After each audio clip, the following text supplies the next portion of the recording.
Welcome to Mindset. Good morning. And so today I try and build these concepts a week in advance or so. And I do that so that as I read different documents and I think through and have conversations, I lean into different pieces. So as I was doing that, we had a couple things that happened last week that solidified this as the perfect opportunity to kind of share this. And the idea behind decision energy is a complicated one for a lot of folks to understand, but it comes from the concept of every human being makes roughly around 35,000 decisions every single day. And that's a study that was done at Cornell, and those decisions range and change drastically depending on your situation. So let me give you a good example of how this can look.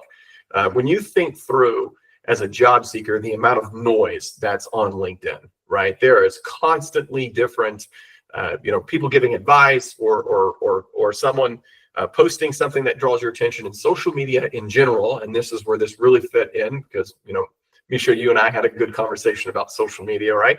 And we actually, in our mindfulness challenge, we're going to get into a story here about Linda, who's one of our success stories and one of our members. And I'll share her story a little bit. But the idea here is you have all of this distraction, and these distractions come up to us, and they drain that decision energy. And the way that we call this in the program is emotional calories, right? There's only so many emotional calories you can give out in a day. There's only so many emotional calories you can consume in a day properly, right? So that you can maintain a balance and keep your energy up. And the way we want to be able to think this through is, how do we learn how to say no as a job seeker? Particularly because we are fully engulfed with this idea every day of new stresses as a job seeker.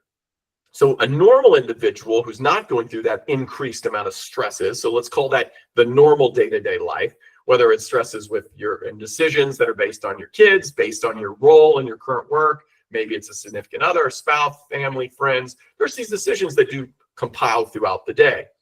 If you're not in a stressful state, right, then inside of that non-stressful state, right, you're going to be able to make some of these decisions much more clearly. And so we really do speak a lot about finding clarity and ensuring that you have the right strategy. So a good example of this is that story of Linda's that I was talking about. And she has gone through this true emotional as well as mindset journey. And if you've not listened to her podcast, I highly recommend you go do that. It's linked in the YouTube. That's in the newsletter as well, as I can post it here when we're done. But listen to her story, because she really came from a place of a toxic environment and worked through an awful lot of stresses there, and then worked through the stresses of being a job seeker, the stresses of financial, hardship, and having to make choices on where to spend her money and how to do those types of things, and worked through that space. So that's her past.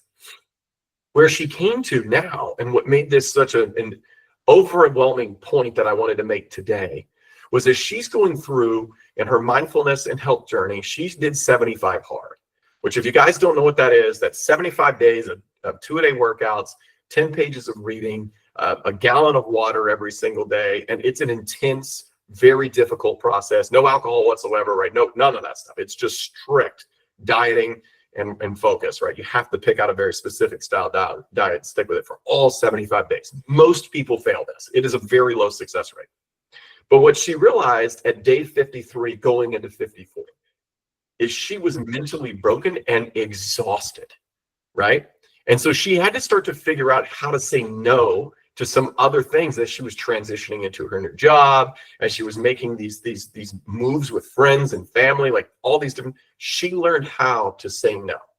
But the difference there is she realized that saying no was not a weakness. And I thought that was so pointed when she said that to me. She goes, the most powerful thing that I learned in this process, Stephen, is that when I say no, it's about strength and it's about empowerment. I'm taking that empowerment moment to say no.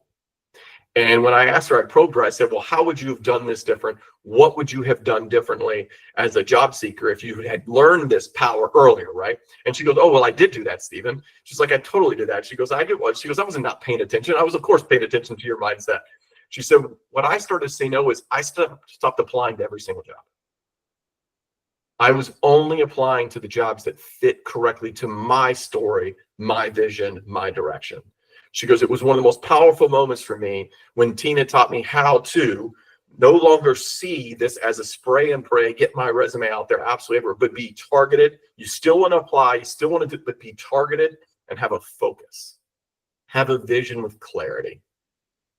And she also then eliminated busy work, countless resume updates, not utilizing AI in a proper way as an assistant. She really focused in by having the clarity of saying no to the distractions of, I need to be at 98% on every ATS to be able to, no. Stick with confidence in your resume, build a quality resume, find the job description that fits correctly and go after that aggressively, and work on your networking was really some of her piece.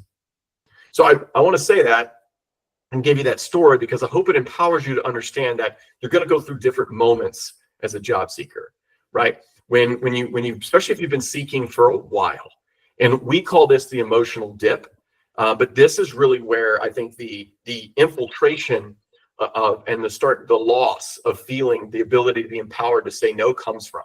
And that becomes when you get to that second month, third month, fourth month, all of a sudden some of that initial excitement and outreach kind of slows down. Some of that motivation starts to fade, right? The resume tweaks, all those different services, the networking starts to feel a little bit heavy, right? And then a lot of folks right at this moment freeze. And they start to feel stuck because they're just so busy doing all of these different pieces. And so you lose the focus of strategy and you move to the focus of everything, right? And so here's where the freedom comes. And I really want to make this clear from a mindset perspective.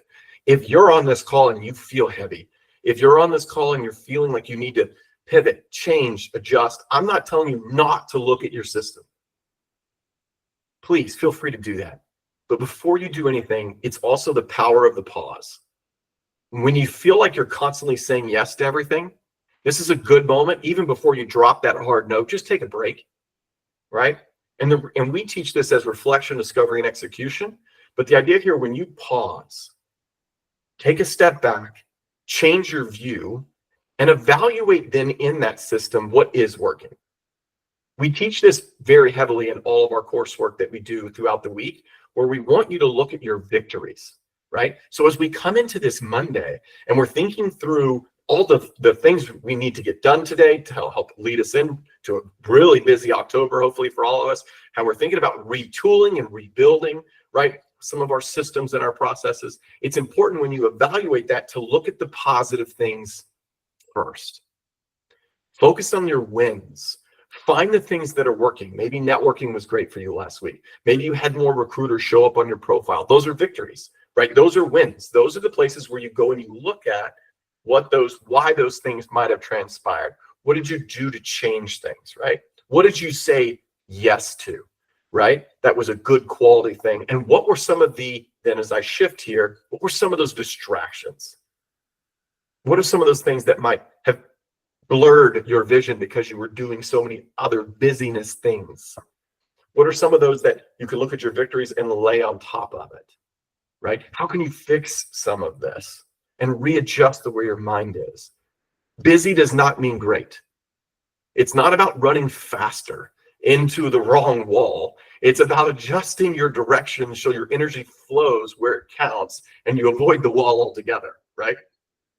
So as we think through some structural tips, I mentioned reflection, discovery. I want to give this to you guys so you can kind of understand where this comes from. And there's a few tools, and I've dropped these tools into Discord. So whether you're a member or you're not, if you are a member, please go to the library. They're all there. They're categorized and set up for you. And of course, if you don't have them, you can't find them, you have trouble there, reach out to me directly.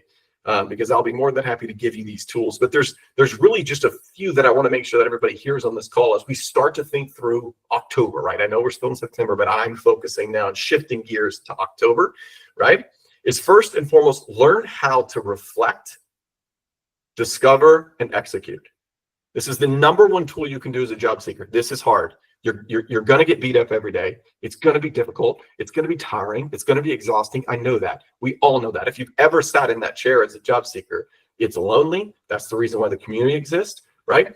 You're frustrated. You're getting more no's than you're getting yeses. Yes, that's, of course, you only need one yes. So of course you're going to get more no's, but that doesn't mean it doesn't weigh on you.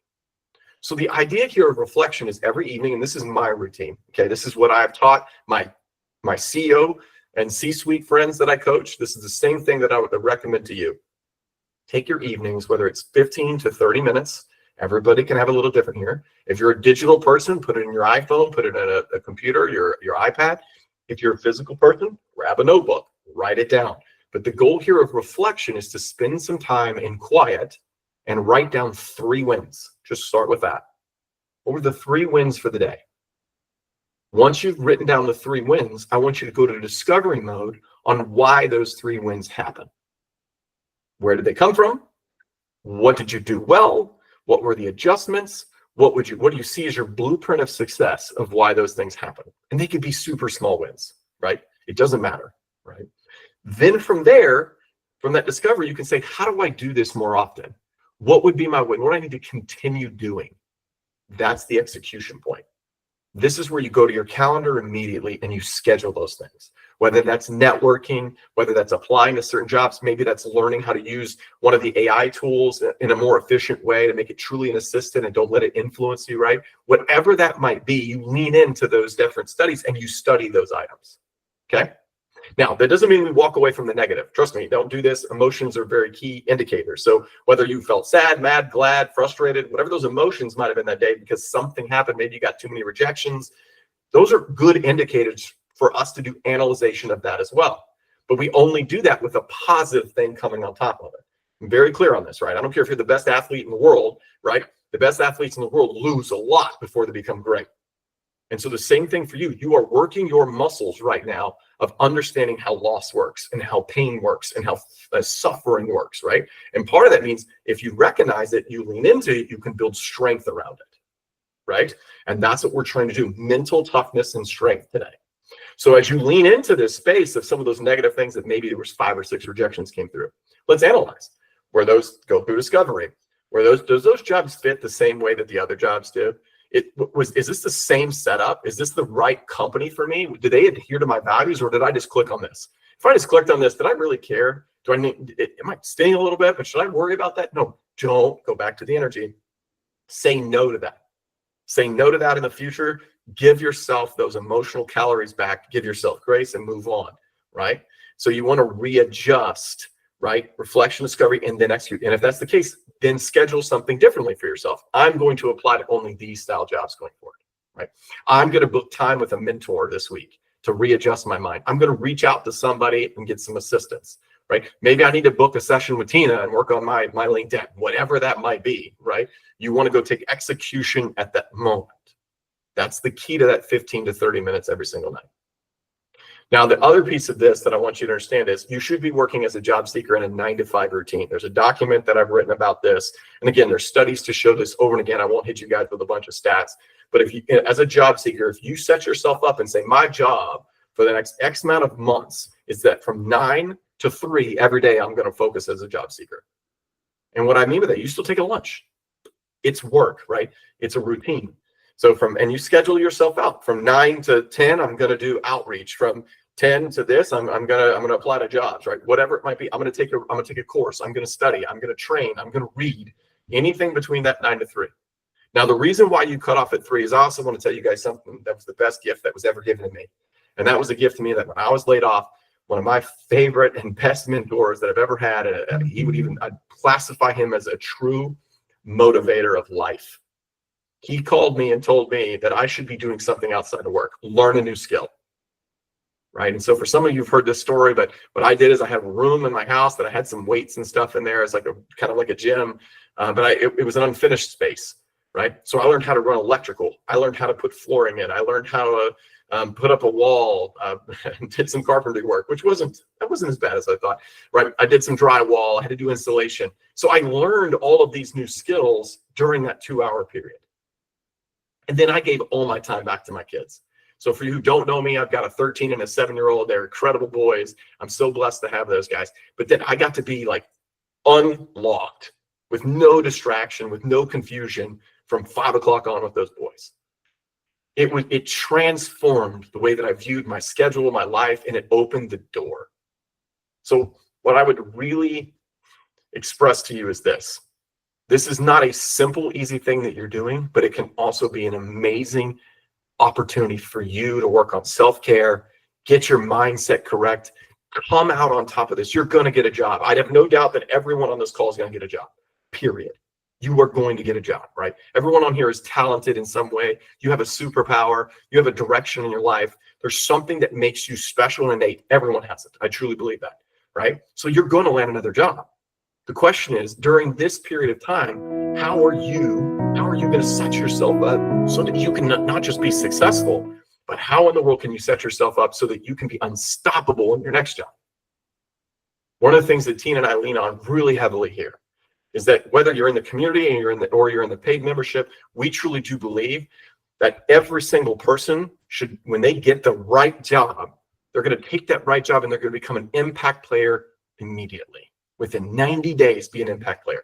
Don't wait. No, take action. Be aggressive. The same things we're talking about now as a job seeker, everything that we teach and from start to finish is designed to make you more productive in all aspects of your life. And it starts right here with your mind. If you get your mind right, you can do anything. That's the reason why we do this every Monday, right? Okay. So here's how I'm going to close this out. I know we're going into a whole new week, right? And so here's the challenge. Especially we go in October. This is the quote unquote. If you read what everybody says, and I can argue against this. I wrote a whole article last year about holiday season and how hiring does continue through November, December, guys. It's not the end of the world. But statistically, October hires, you heard more hiring in October than say November, December. Okay, but this is where this is important. This week, right? Just think through your search, right? Do the reflection every evening. Write down a couple strengths, right? Write down those victories, those 3, right? And find a weakness or 2, right? And see if you can layer those things on top, right? Discover the areas that you need to say no to. Do you need to say me the other way, right? Do you need to say no in other directions? Do you need to find a way to separate yourself from some things that are distractions to give yourself the emotional calories to go be successful? Then figure that out this week and get that done. That's the execution point. Be ready to execute, right? I can't promise you that you're going to get a next job in a couple of weeks. I can't promise you that. But something I truly do believe in, that I from all of my research and all my studies, is you can feel better every single day. And that's because you focus in on your victories. You find that 1 win, that 2 win, that 3rd win, and you build on those wins every day. They might be small at first, but they'll be monumentally huge. They'll be massive dominoes if you stick with it. No different than Linda having to say no to continue to complete her hard, right? Doing the 75 hard is the same thing that you can do in your search. You just got to choose today to set yourself right and execute forward and do the little things every single day. All right. So last thing I'm going to ask is just a question for everybody. We can talk a little bit on this call, and please feel free to share, ask questions, whatever you need. But where are you in your journey right now? What strengths can you lean into right now? And then what distractions are you going to kind of say no to and kind of eliminate possibly this week?